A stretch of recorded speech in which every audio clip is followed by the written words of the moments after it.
Jadi coach, tahniah atas kemenangan 3-0. Ya, Apa pandangan coach untuk keseluruhan permainan petang ini? Baik, walaupun pasukan berjaya mendapat 3 mata dengan jaringan 3-0, tapi saya melihat prestasi mereka pada hari ini agak sedikit menurun berbanding pada prestasi mereka bertemu Kedah pada minggu lepas. Saya akui memang ada beberapa masalah sikit, terutama untuk pengaturan semua pada musim exam. So mereka banyak jadual mereka tidak terurus. Walau bagaimanapun 3 mata hari ini sangat-sangat bermakna pada pasukan.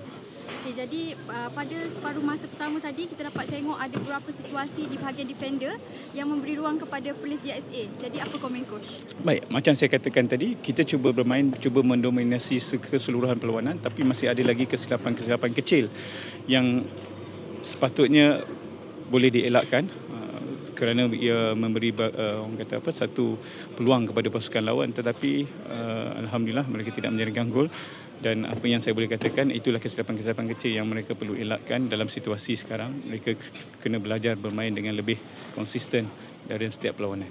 Okey, jadi bagaimana coach menilai prestasi pemain terutama Arif Imran, Aziz Dendi yang baru sahaja membuat pertukaran pemain di separuh masa kedua dan berjaya menjaringkan gol? Ya, itu satu yang baik untuk sebuah pasukan apabila pemain di bahagian striker boleh menghasilkan gol, baik yang bermain di first 11 ataupun yang sub. So itu adalah petanda baik untuk pasukan di mana kita cuba bermain ataupun kita cuba melahirkan pemain-pemain yang lebih konsisten dari segi posisi lah.